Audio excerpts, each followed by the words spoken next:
대북 전단을 서로 이렇게 주고받는 거에는 많은 변화가 있었습니다. 6.25 전쟁 이후에 북한에 이제 좀 한국보다 그래도 좀 잘 살았잖아요. 그 우월성을 좀 이렇게 강조하기 위해서 삐라를 만들었어요. 그래서 만들어서 이제 남한에 뿌리기 시작한 거예요. 보시면 근데 이거 되게 잘 사는 되게 예, 자동차도 북부의 있어. 북이에요. 북한에 넘어간 군인이 남한에 이제 편지를 한 것처럼 이렇게 꾸며낸 거예요. 그리고 여기에 보면 이분이 한국에서 어떤 그래, 그 군부대에 속해 있었던지 이런 것까지 이제 다 나오거든요. 넘어갔구나. 이런 거를 통해서 이렇게 잘 산다, 잘 누리면서 산다라는 걸 이제 보여주기 위해서 그때 이렇게 만들어진 거죠. 스라이 까고 있네.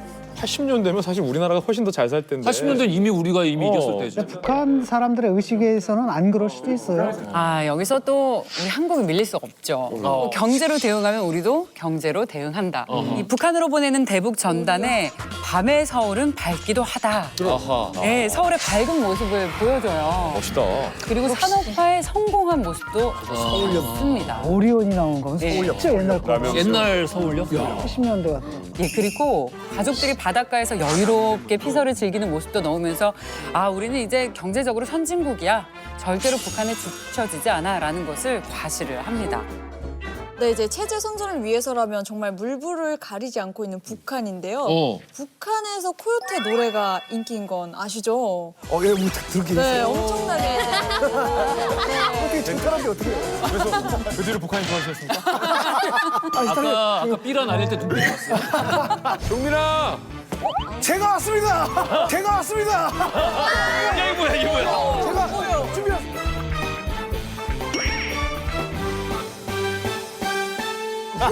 정말 이제 엄청나게 인기인데 종민 씨도 모르는 새 북한에 도용될 수 있는 거예요. 실제로 이제 1980년대부터는 남한 유명 연예인들을 도용해서 삐라를 만들기도 하는데요. 이승현! 네. 이승현! 네. 어머, 옛날이다. 어머, 누나가. 네, 북한에서 실제로 만든 삐라인데요. 이 세상, 대박이다. 이 세상 제일의 대성인 민정이. 민족의 제일자라 김정일 장군 만만세. 와. 제 기억으로는 저 이승현 씨 무슨 주유소 광고 사진에서 뭐. 맞아. 아니 근데 이게 한국 배우들을 이렇게 쓴다고 해서 예. 우리나라에서 이게 먹힐 거라고 생각을 하는 그러니까. 건지 아니면 다른 의도가 또 있는 건지도 궁금해요. 네, 90년대 이전까지만 해도 한국이 아직 제가 알건대는 그 운동권이라고 하는 뭐 그런 왜 여기를 쳐다보면서. 아니 뭐 문화의 대부예요. 삶의 질적 추구보다 이념의 이 추구를 이걸 많이 하지 않았습니까? 그러니까 그 심리에 또 부합되게 그런 식의 이제 삐라나 전단지를 만들지 않았나. 저기 만약에 북한 배우가 들어갔으면 안 볼 거 아니에요. 어차피 그러니까 한 번 듣더라도 보게 하려고. 아, 우리에게 제목에는- 친숙한 배우를 내세워서. 그래서 왜 여기 있지? 이러고 보게 하려고. 우리 남한 사람들이. 네네네네. 북한에서는 우리 식민전단에 해당하는 조건국이 따로 있습니다.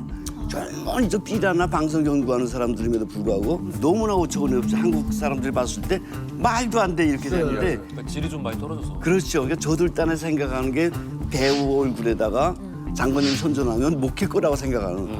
막 여기서 안타까웠던 게 야, 얘들 종이라도 좀 제대로 하고 정말 제대로 된 칼라라도 좀 사진 뽑아서 하지. 인쇄라도. 인쇄라도 뭐 이렇게 하면 도대체 누가 먹힐까 하는.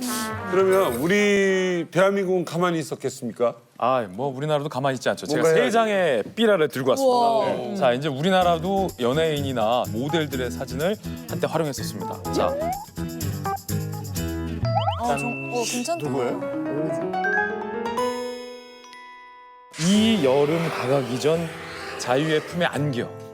정말. 새 삶의 설계를 세워요. 되게 야릇하네. 옛날에 이게 북한에서 수위가 얼마나 높았겠어요? 제 수가 진짜 셉니다.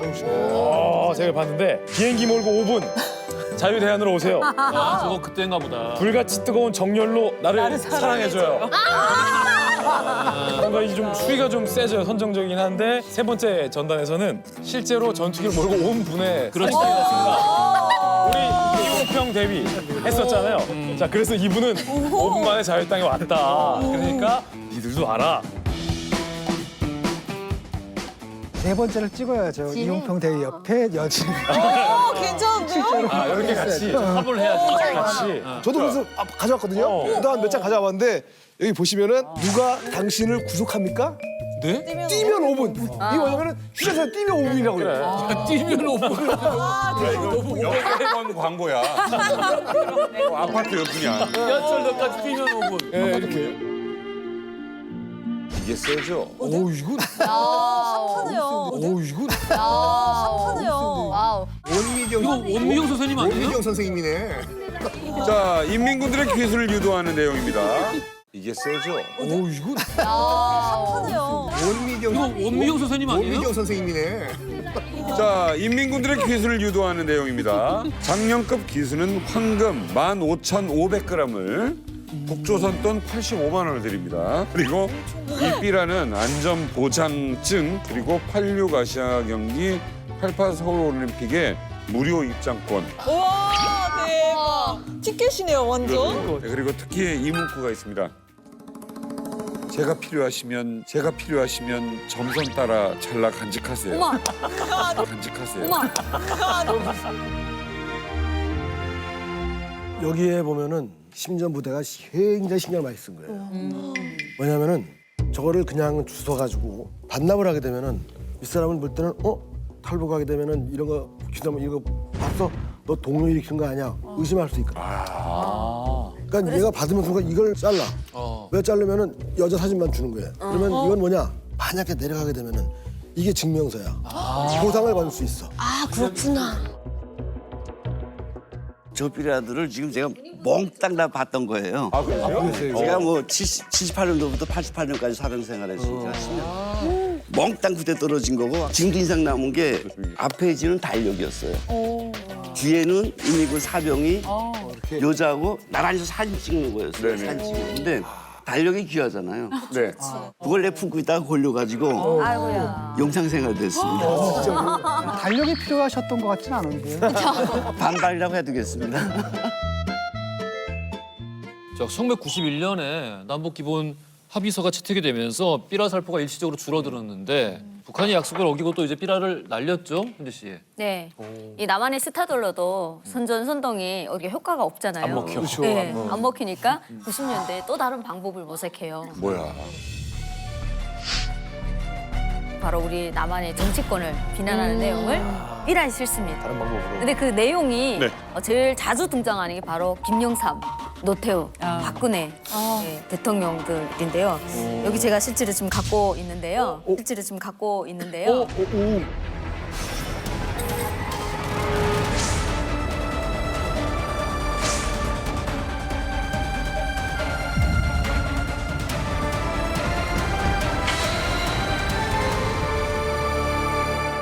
아 근데 삐라가 냄새도 북한 종이 냄새가 나요. 북한 종이 냄새가 나요? 아직도 나요? 네. 새로 복사해서 우리 제작진에서 한 게 아니라 나도.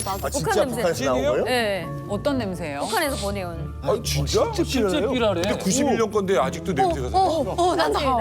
진짜. 하지 마. 하지만 그림이 안 좋아. 아 이거는 아 이거 되게 맞나요? 오래된 냄새 안 책에서 나는 나요? 냄새. 맞아 진짜 있잖아요. 북한 책 저래요. 북한은 좀 낡은 책 냄새에서 또 그 스름 냄새도 나는 그 느낌이 있어요. 아무튼 그 특유의 냄새가 있다는 거잖아요. 근데 우리 충남 보령에서 저거 어쩌다가 발견하면 난리 나요. 막 왜요? 무섭기도 하고 막 이거 가져가서 빨리 경찰 아저씨한테 주고 공책이라도 하나 받으려고 그런 거 있었죠. 그런 문서를 주면 즉시 신고하자.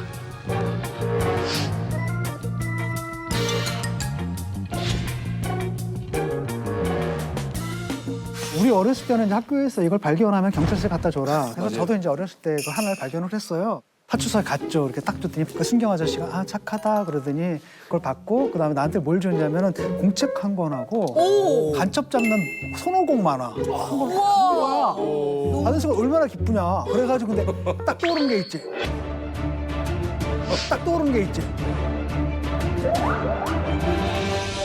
잔뜩 있는데.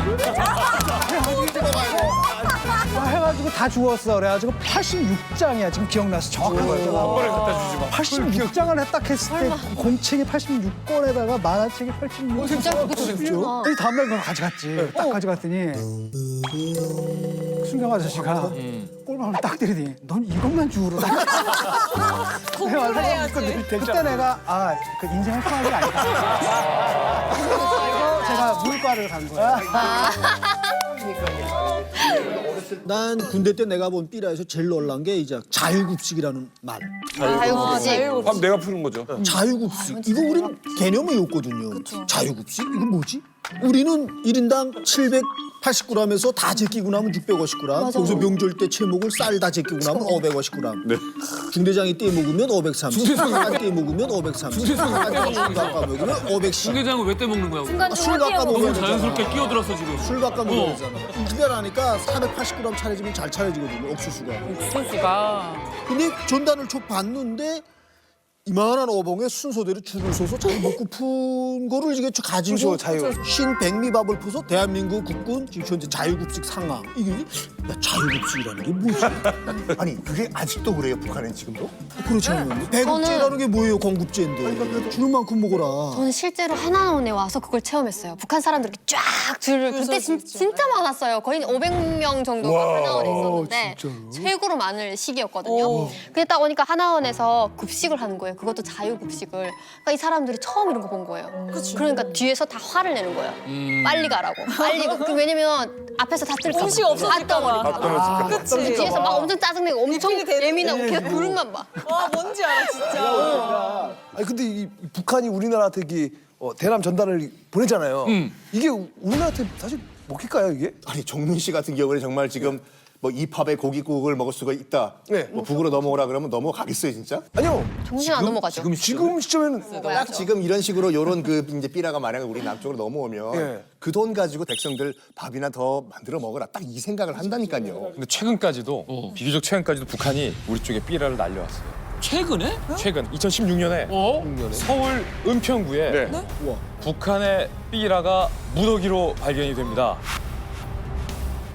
서울 은평구에서 북한이 보낸 것으로 추정되는 대남 전단 다발이 발견됐습니다. 발견 당시 이 전단 다발을 매단 대형 풍선 2개가 전선에 걸려 있었습니다. 어머 우와. 이게 걸린 거예요? 오피스텔 광고 아닙니다. 북한에서 우리 쪽으로 날려보낸 삐라 풍선이 서울 은평구 저희 장모님 댁 근처 아또 연관이 돼. 전기줄에 걸려있는 사진입니다. 자, 저 전단 뭉치, 삐라 뭉치에 들어있는 삐라 실제로 제가 가져왔습니다. 오 궁금하다. 공개하겠습니다. 비교적 최근이에요. 2016년 은평구에 떨어진 북한의 삐라. 자, 지금 공개하겠습니다. 최신 북한 삐라. 빨리 공개. 어떻게 달라졌을까요? 빨리 공개. 어떻게 달라졌을까요? 북한 김정은 이후에 제작된 삐라. 그냥 얘를 북한에 보내. 김정은이 역정을 냈다고 해서 만들어진 그 삐라. 아직도 안 끝났어. 아침에 내일 아침에 돌 짚고 보잖아 또 이러고 있다. 이거. 삐라는 바로 이겁니다. 짠.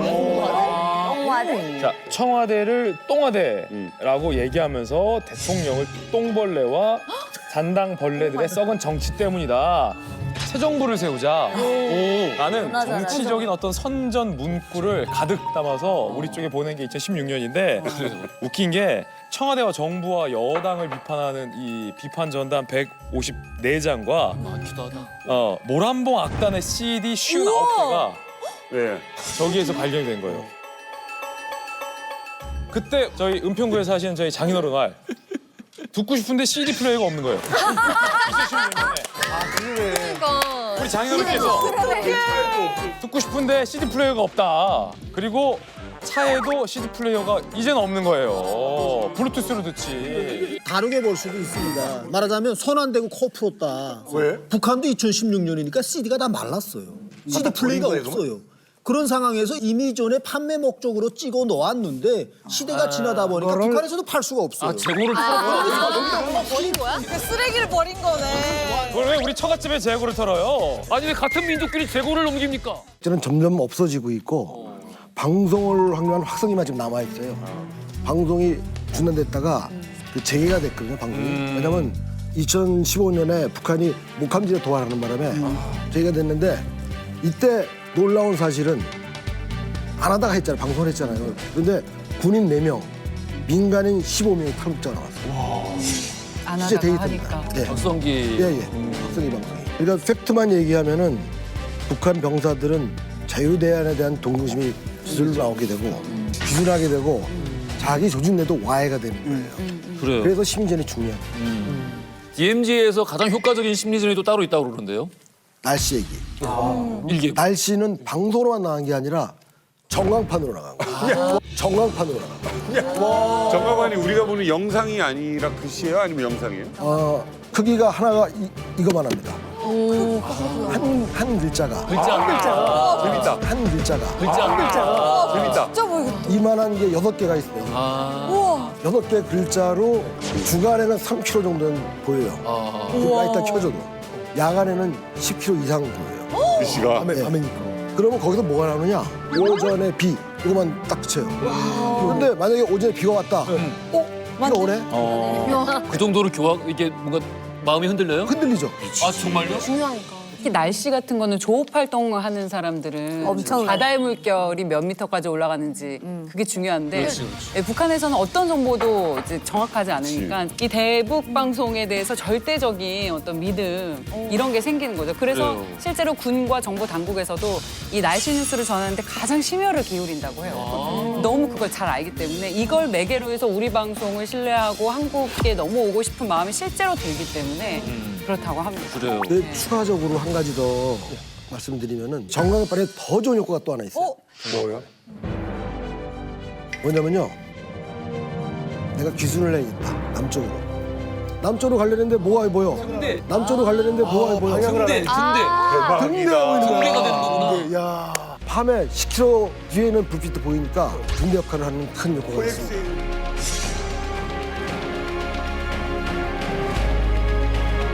북한의 용역에서 한번 한국을 보는 걸 한번 상상해 보세요. 화려하지. 그러면 요명이 튀는 것 같습니다.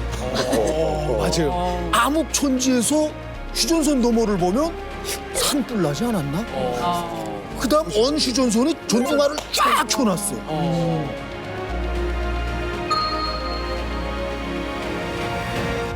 그런데 우리는 새까매. 등잔 기름도 얻기 힘들어서 조금 책 보려면 콧구멍 새까만데 엄마가 때려. 공부 무슨 공부냐. 뭐라. 조금 잘 사는 집이 태양비판으로 충전해서 전기를 벌려고 했는데 오늘 비가 왔어요. 그러니까 일찍이 자야 돼. 오죽했으면 저기 이제 북한에서 일산 자유로 구정 꺼달라고. 네, 맞아요. 아니 설 거기서 보인다고. 보여요. 잘 보여가지고 10년 동안 군복무를 하다 보면 깜깜하잖아요. 근데 그 멀리서 그 차들이 지나다니고 보인대요. 자기는 부대에 있으면서 10년 있으면서 차 10대를 보기가 힘든데 저기는 매일 수백 대가 지나가니까 남조선은 얼마나 잘 싸면 저렇게 차들이 저렇게 수태만이 지나가니 이것만 봐도 군인들이 되게 동료를 한다는 거예요. 이 날씨가 이렇게 좀 먹히면은 아니면 그러면 이 전광판에다가 먹방이나 지금 유행하잖아요. 먹방 이런 거. 먹방 이런 거.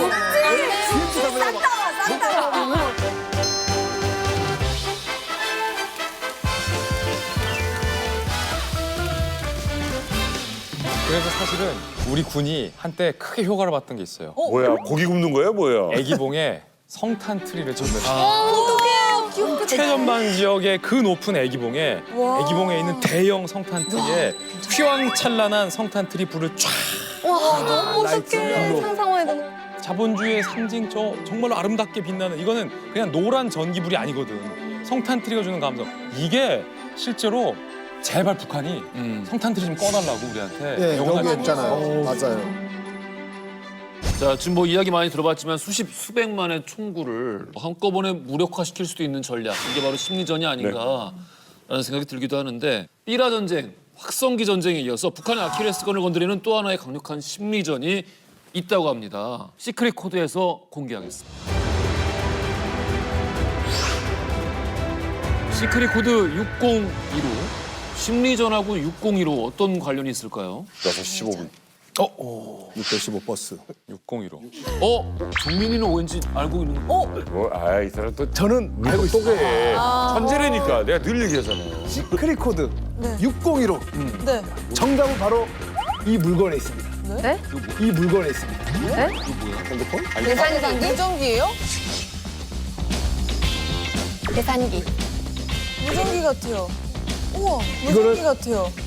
우와. 김성민 대표님이 설명해 주실 겁니다. 무전기. 저기 그 북한 주민들이 라디오를 사실 소중하게 생각하고 있는 거예요. 라디오예요? 이거 라디오야? 이거 라디오예요? 너무 좋은데요? 이거 라디오야? 근데 라디오가 아, 라디오를 오랜만에 봤어. 저 안테나 올리는 거 진짜 와. 이게 뭐 왜 의미가 있어요? 저 라디오를 통해서 북한 사람들 사실 외부 소식을 또 이렇게 알아가고도 있으니까 라디오가 소중하죠 사실은. 그래서 휴대 자체가 처벌 대상이기도 되지만 그래도 간직하고 있어요 북한 사람들이. 그리고 과거에 우리 심전단에서 보낸 라디오가 한 100만 대가 있다고 해요. 우리나라에서 보내. 투하한 거. 어마어마하게 그런 투하했죠. 것도 보냈구나.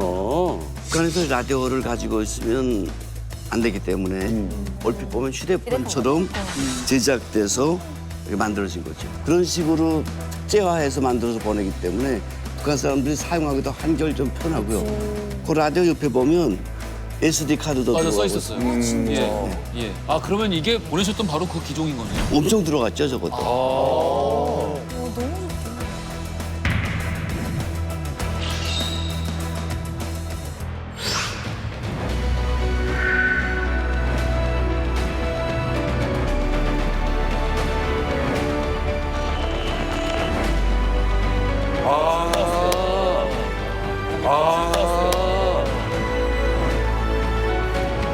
안녕하십니까? 여기는 서울입니다. 국내 거주 탈북민이 3만 명에 이르고 있습니다. 그동안 탈북민을 위해 헌신한 사람들이 정말 많은데요. 내일 낮부터 몹시 추워지겠습니다. 바람 때문에 체감 온도는 영하 20도 이하가 예상입니다. 이 시간 또 기다리시는 분들이 적지 않으실 것 같다. 이렇게 좀 혼자 생각을 해보고 있습니다. 북한에서는 사실 뭐 돌격대라든지 건설 현장이라든지 이런 데 나가서 일을 하다 보면은 정말 불편한 잠자리에서 자게 되게 되는 청년들이 너무 많거든요.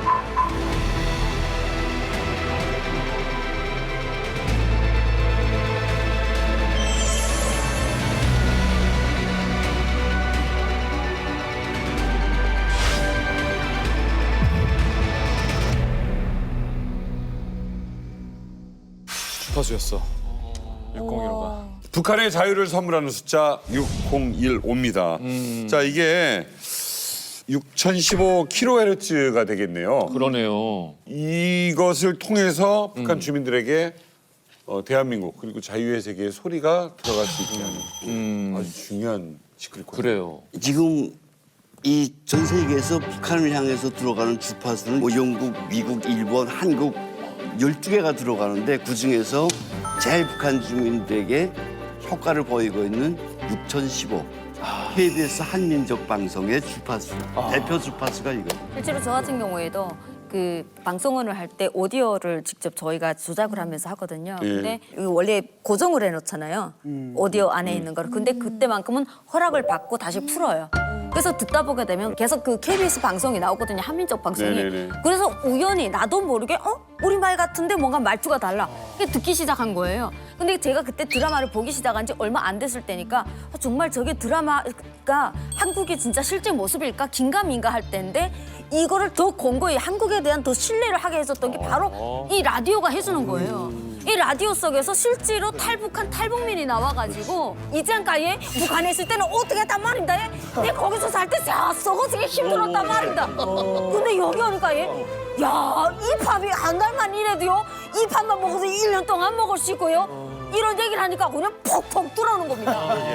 네. 엄청난 진짜 심리전입니다.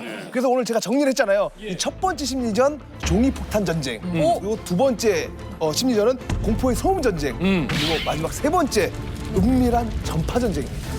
자, 이 은밀한 전파 전쟁을 위해서 저희 이만갑에서 또 다른 휴민트 한 명을 모셨습니다. 그래요. 그 제작진의 말에 따르면 이분을 모시기 위해서 정말 노력을 많이 하셨다고 하고 어렵게 이분을 모셨다고 합니다. 자, 어렵게 모신 휴민트는 바로 접니다. 어디 나가래? 접니다. 나가세요. 어디 나가래? 이게 아니라 제가 그 제북 방송을 했었어요. 예. 원래 뭘 했냐면 그게 KBS 월드라고 해가지고 예. 영어로 프로그램을 해가지고 전 세계로 송출하는 프로그램이 있어요. 거기서 제가 9시 뉴스 앵커를 했거든요.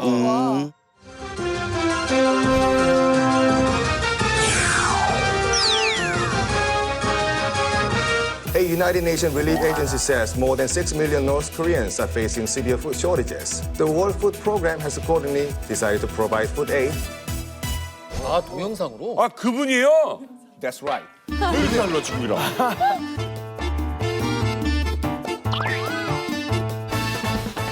이제 국제 방송 제가 하다 보니까 마침 2007년도에 이제 하민족 방송이 이제 이름을 하민족 방송으로 바꿨어요. 그래가지고 이제 대북 방송 이제 뭐 예를 들어서 팝송하는 프로그램을 가가지고 바로 옆 스튜디오니까 오늘의 영어 한마디 이렇게 방송도 해주고 했는데 아직도 인상이 남는 게 뭐냐면 그때 가이드라인이 뭐냐면 절대로 정치적인 티를 내지 마라 이거였어요. 있는 그대로. 그러니까 팩트 위주. 손김 교수님 혹시 몇 년도 방송하셨어요? 2007년도, 2008년도. 아쉽네요. 왜요? 2004년에 KBS를 들어봤거든요. 좀 늦게 들어보시지. 그러니까 그때 당시 여러 가지 경로로 이제 소형 라디오가 대대적으로 들어왔어요. 이제 북한에서 이게 뭐 자수하라 할 정도로 들어왔고 장마당에서 밀매될 정도로 들어왔어요. 근데 이때 들었을 때 제가 정말 깜놀한 사실이 두 가지가 있어요. 첫째로 김정일이 후계자 문제 가지고 지금 내부가 복잡하다. 아들이 3명 있다. 어느 김정일이 딸만 있다가 너무 혁명의 후대 때문에 겨우 아들 하나를 봤는데 윗자식을 보다나니까 아직 출마를 못 시키고 있다라고 알고 있거든요. 그런데 뭐 3명씩이나 된다고? 그다음에 두 번째로 놀란 건 2004년 지금 3월 말 4월 초쯤 됐는데 노무현 대통령 탄핵 소리 나오는 거예요. 아, 그때구나. 그걸 뉴스에서 들어요. 네, 이때 탄핵이라는 정치 용어가 너무도 귀에 솔어서 이건 무슨 말이지? 탄핵? 한국에서도 핵을 개발하려고 하나? 핵을 개발하려고 하나? 핵자가 들어가시니까 그렇게밖에 생각 안 되거든요. 그래서 이 탄핵이라는 말을 그 정치 용어를 제가 알기 위해서 정말 숱한 연구와 탐구를 했습니다. 그런데 유감스러운 거는 사람의 심리적으로 내가 알면 말하고 싶잖아요. 그렇지. 술 먹으면서도 이 말이 나갈까 봐 막 입을 깨물어, 혀를 깨물어. 혀를 깨물어. 나가는 날에는 술 취해서 내가 한 말이 잘못하는 날에는 너 어디서 들었지? 장마당에서 들었다면 그건 흔하지 않은 말이거든요. 그러니까 알고 묵새기는 게 더 괴로워. 그렇지. 그래. 임금님에게는 당나귀기야. 그러니까 이게 사람이 언로가 막히면은 미치는 거야. 네, 맞아요. 자연스러운 갈망이라고. 그러니까 북한에서 이렇게 탈북을 해온 사람들을 상대로 이렇게 설문조사를 했는데 내가 탈북을 하는 데 있어서 가장 어떤 것들이 영향을 미쳤냐라고 했을 때 제일 1위가 드라마였대요. 그리고 2위로 나온 것이 2위 궁금하다. K-팝. K-팝. 그리고 3위가 바로 라디오. 결국 1, 2위는 되게 자발적인 거네. 네. 그리고 라디오도 큰 영향력을 행사했다라고 볼 수 있는 거죠. 3위가 라디오. 저희 때는 이렇게 드라마를 보고 탈북을 결심하고 또 드라마를 보고 한국을 알게 됐다게 되면 요즘의 사람들은 차라리 드라마를 또 안 믿는 사람들도 있대요. 너무나도 화려하니까 저게 정말 실제일까? 차라리 일반인들이 연예인이 아닌 일반인들이 나온 이런 프로그램을 좀 가져다 달라. 해서 들어간 게 6시 내 고향 이런 같은 정말 리얼. 근데 그런 거를 은근히 북한 사람들이 그걸 환호한다는 농촌이니까. 거예요. 왜냐면 농촌이니까. 근데 그걸 보고 눈이 화따닥 뒤집어지는 게 농촌이라 하게 되면 북한은 정말 못 사는 곳으로 유명하거든요. 실제로 우리 김아라 씨도 도시에서 태어났으면 저렇게 가난하게 안 살았을 거예요. 아니, 가난하게 사는 어깨가 아닌데.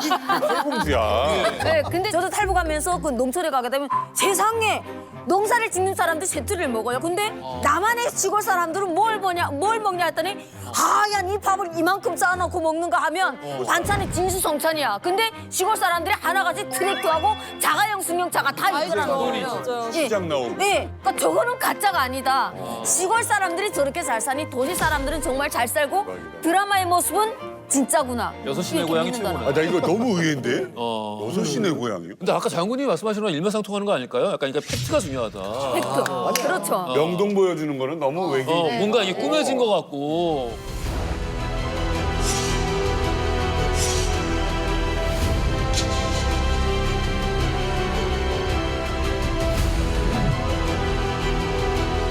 Democracy is a fragile thing, more fragile than you want to believe.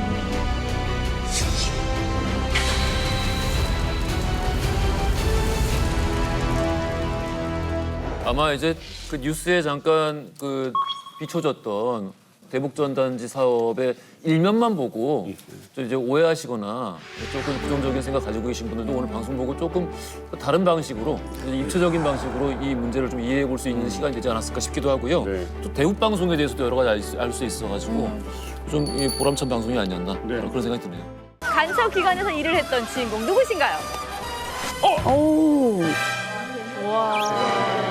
그봐 내 접근 방법이 맞다니까. 예, 거기서 제가 비밀 임무를 좀 수행을 했어요. 와, 서로.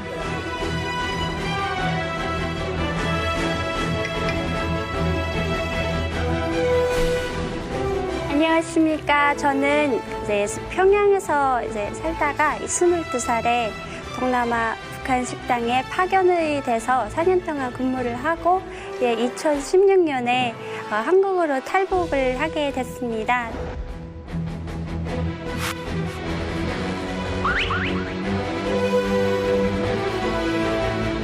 자, 그러면 진짜 네. 언제 어떻게 제가 18살, 그러니까 학교를 딱 졸업하는 임박에 여기 남한에서는 병무청이라고 하고 이제 북한에서는 군사동원부라고 합니다. 거기서 이제 다 군대를 내보내는 일을 이제 맡고 있는 데인데 거기 제가 찾아갔어요. 제가 나가겠다고. 거기 찾아가서 군대에 가겠습니다. 이러니까 운 좋게 저를 이쁘게 봐주셔가지고 대남 연락소 쪽으로 이렇게 보내주시더라고요.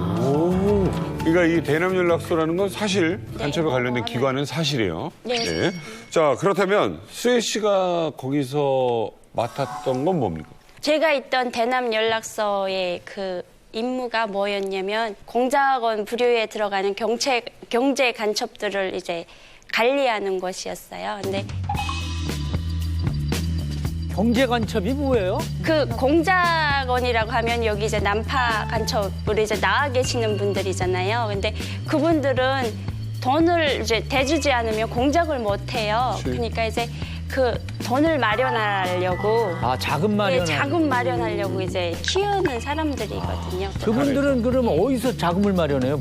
그분들이 이제 자금을 마련하는 그 이제 루트는 거의 다 중국인데요. 돈 되는 거 뭐든지 해야 돼요. 내가 공작원한테 한 달에 금 1kg 값은 줘야 됩니다. 그게 목표예요. 야, 그러니까 자력갱생이네요. 그 네, 대남 연락소도 자력갱생인데 거기에 경제간첩을 만들어서 지원하는 역할. 네.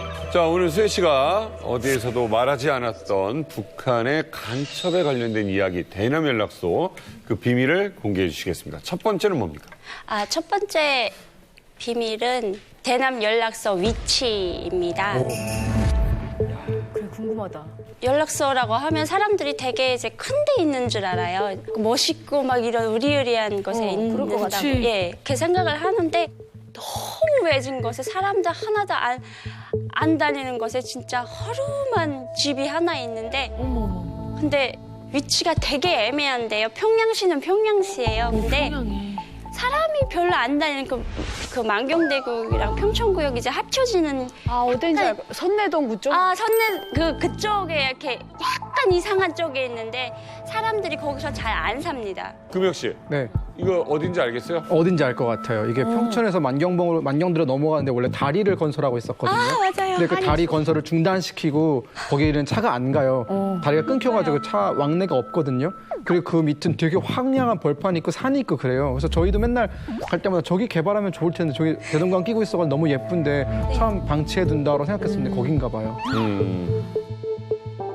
근데 그 건물이 이제 이 옆에 있습니다.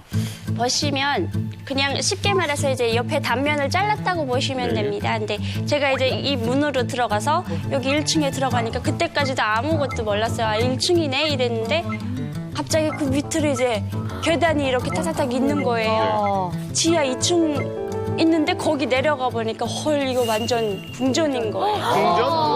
궁전? 예. 비밀이 이제 지하에 있었던 거예요. 궁전이야.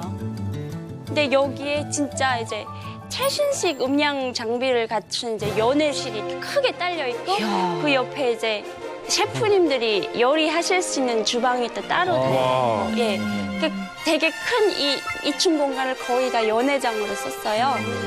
커요? 커요. 엄청 이 스튜디오 사이즈만 해요? 예, 이 스튜디오 사이즈만 합니다. 와, 넓네. 아니, 이건 대남 연락소가 아니라 어디 밥집 같은 거 아니에요, 그러면? 이 연회장을 설치한 이유가 나갔다 오시는 전투원분들 이런 분들을 이제 쉬게 하려고 이제 만든 거예요. 본부에서. 예. 그 본부에 이제 전투원분들이 이제 계세요. 근데 한 30명 정도 있는 걸로 알고 있어요. 그분들이 이제 지하 2층에 들어와서 노래도 하고 춤도 추고 이렇게 뭐 맛있는 것도 먹고 이러다 가세요.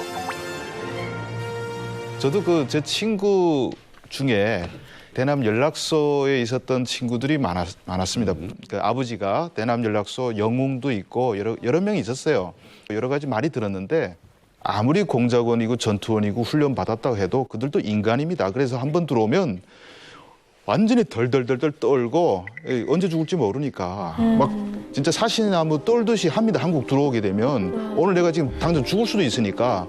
그래서 그 북한으로 돌아가면 모든 것들이 그냥 쫙 내려가면서 거의 말하자면 지옥의 입구까지 갔다 온 거 아니겠습니까? 그러니까 그런 사람들을 가기 전이라든지 또 갔다 온 뒤라든지 했을 때 한 번씩 또 사기 올려줄 필요가 있는 거죠. 시야하는 거죠. 그럴 때 여기 데려와가지고 연애 베풀어주고 야 잘하자, 잘했어 뭐 이러면서 하는 데가 아닌가 싶습니다. 그리고 거기에 대남공작소에 온 사람들은 다 이제 간첩 활동을 했던 사람들이죠. 예, 거기 이제 놀러 오시는 분들 보면 그냥 현역으로 전투원 이렇게 계시는 분들이에요. 근데 너무 키가 너무 크시고 세상에 이렇게 잘생긴 남자들을 여기다 다 모아놨나 막 할 정도로 딱 보면 그 스타일이 되게 이렇게 날카롭게 눈빛도 날카롭고 한국 연예인 이준기, 예, 한국 연예인 이준기, 예, 그런 분들이 되게 많아요. 그래서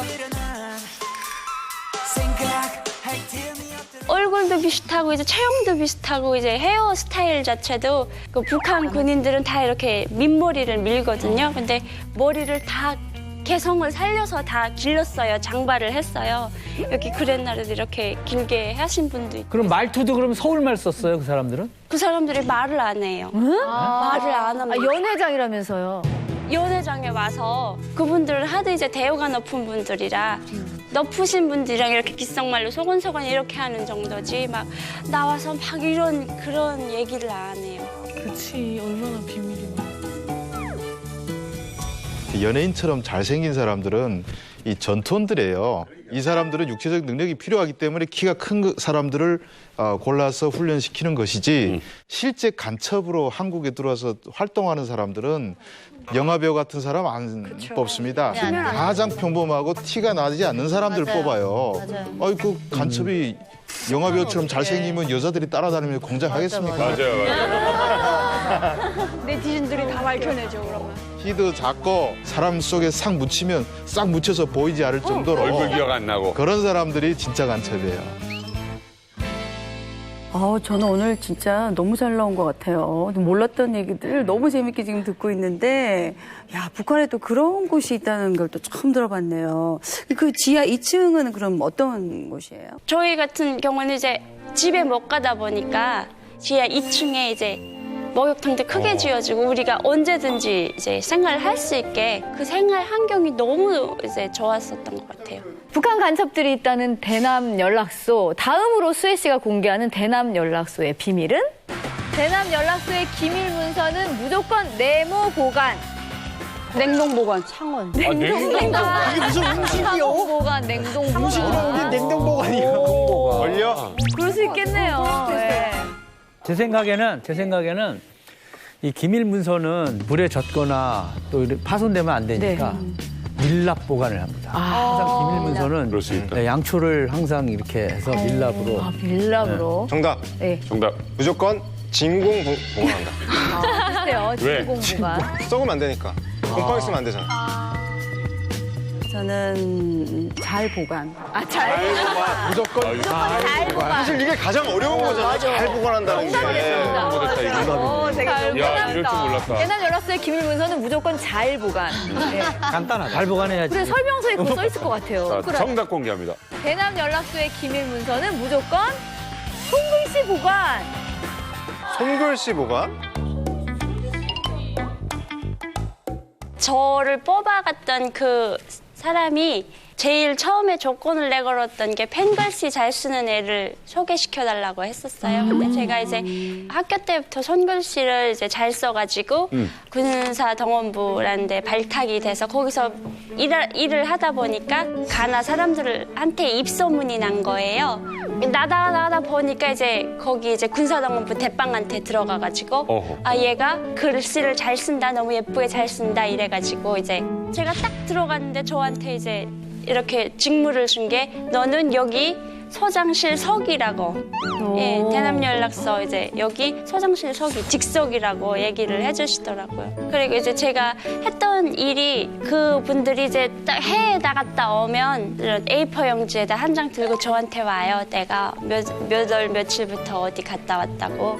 그분들 다 종합을 해가지고 제가 이제 크게 회의록을 작성해서 제가 이제 다시 소장님한테 이제 올려보내는 그런 체계가 있는 거죠.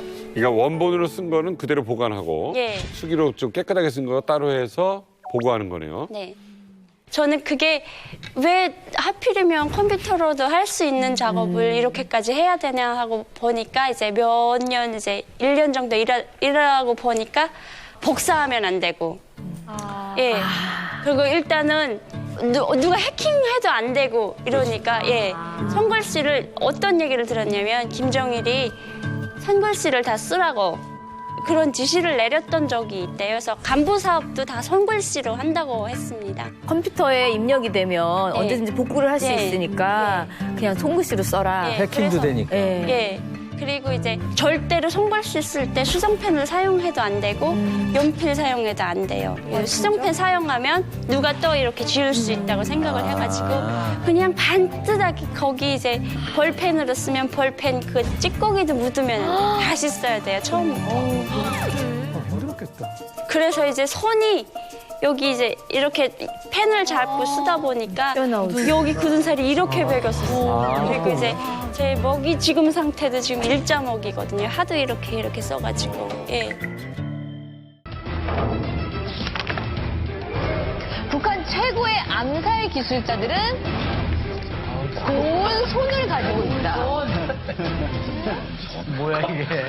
이명근 대표님 왜 손이 안 거칠다는 얘기죠? 고운 손을 가지고 있나요? 그러니까 이제 북한에는 대남 이제 활동하는 사람들이 크게 두 파트로 나눠져 있어요.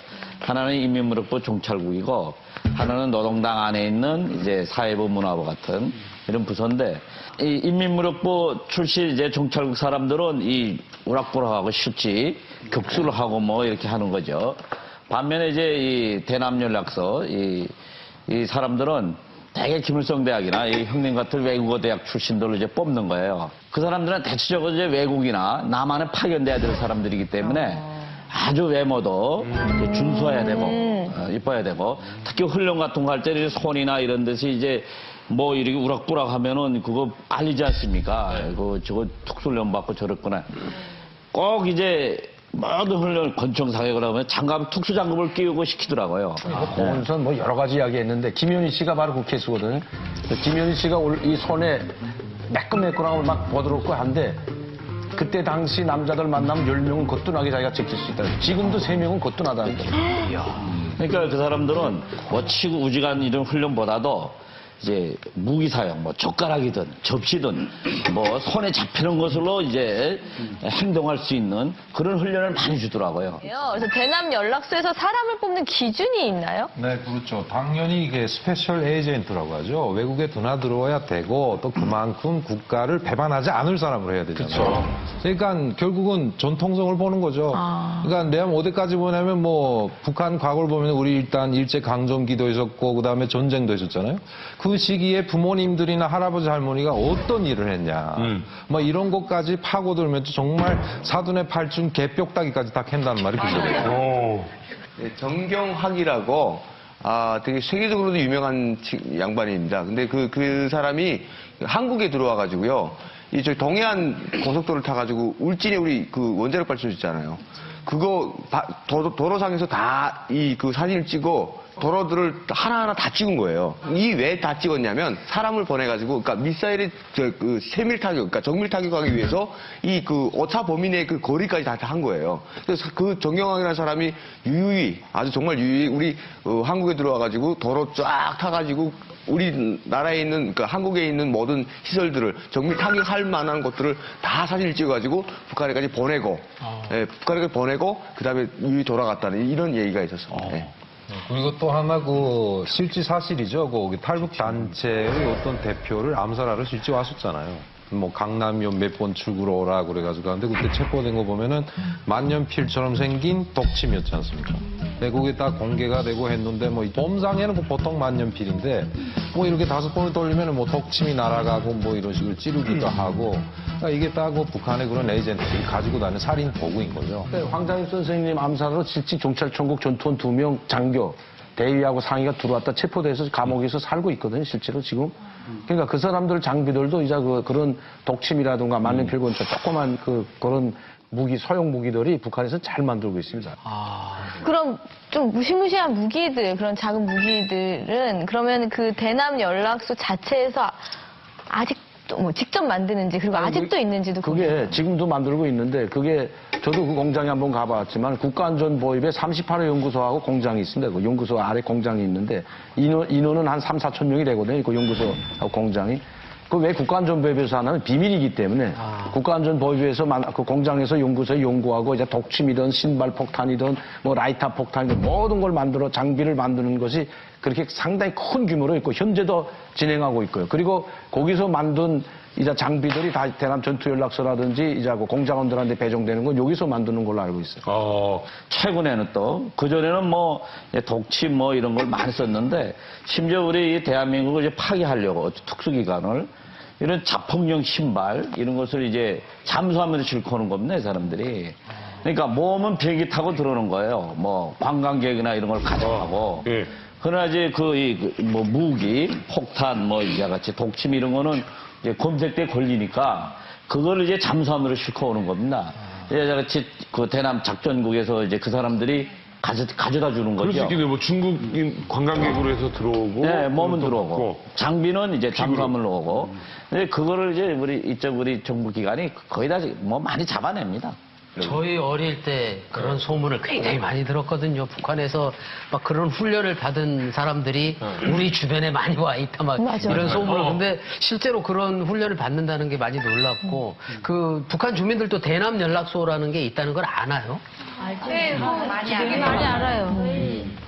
에 계신 분이 잠깐 이렇게 고향으로 이렇게 휴가를 나오셨다가 손자리가 들어왔었어요. 그 누나분을 이렇게 연결을 해줘가지고 이렇게 만났는데 이 사람은 지금 그 파견을 기다리고 있는데 자기가 어딘가를 이렇게 의무를 수행하려고 이렇게 파견을 당하려게 되면 반드시 결혼을 해야 되고 애가 있어야 된대요. 예, 그러니까 이게 인질이 반드시 있어야 되는 거예요. 그러니까 이런 사람한테 시집을 가게 되면 여자들은 정말 그 뭐 먹고 사는 걱정은 전혀 안 하지만 한 5년에서 길게는 10년까지 갑으로 살 그 각오를 해야 되고 또 이 남편이 임무를 수행하다가 만약에 잡혀서 또 전향이라도 하게 되면 잡히는 그 순간부터 전향을 하지 않았더라도 저 사람이 잡혔다는 그 순간 바로 그 가족들은 정신병수용소를 가잖아요. 그래서 저희 엄마가 절대로 그거는 네가 아무리 편하게 호강하게 산다고 해도 네가 정신병수용소 갔을 텐데 절대로 못 가겠다. 또 그 자기 그 배우자를 고를 때 또 출신 성분을 보여야 된다고 그러더라고요. 출신 성분이 또 좋아야만이 자기네가 이게 임무를 수행하고 그래야만 영웅 칭호를 받고 영웅 칭호 한 번만 받게 되면 자기는 그다음에는 평생 동안 먹고 사는 거예요. 호강하게 사는 거. 저는 어과에 뽑혔을 때 그 지도원이 얘기를 해줬는데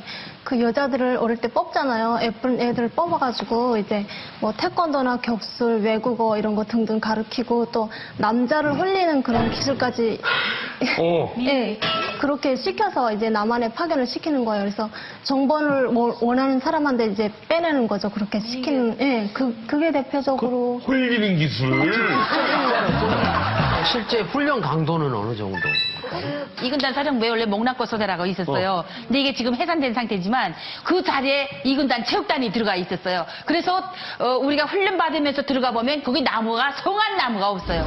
생나무에다도 사격을 하고 탑도바가지 타고 꼭대기까지 막 날아다니고 이런 훈련 기제만 봐도 얼마나 가혹한 훈련을 했을까 하는 생각이 들더라고요. 뭐 대남 연락소라는 말은 조선노동당 미토 연락소 각 도마다 하나씩 다 있습니다. 총진에 동해도 있고 해주도 있고 계속 하나씩 다 있는데 이 전투연락소는 암살 테러는 다 이 사람들이 나와서 하고요. 그리고 두뇌를 공작원들이 한 사람들은 고정관초로 파견된 사람, 해외 파견되는 사람들은 전투연락소에서 훈련을 안 받습니다.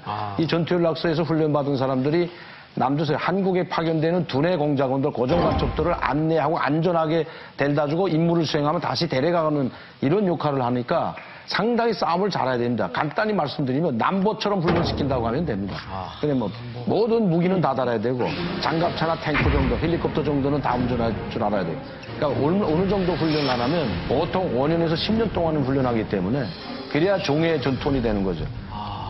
그 사람들 훈련하는 것이 재밌는 것은 저희 부대가 그 시설을 이제 공사를 했는데 지하에 우리 남한 모든 시설, 편의점, 심지어 화장실, 모텔까지 전부 세트장을 만들어 놓은 거예요. 해가지고 이 사람들이 그 학교에서 가령 뭐 화장실 간다 하는데 이 남한에서는 화장실 하는데 북한은 위생실이라고 하거든요.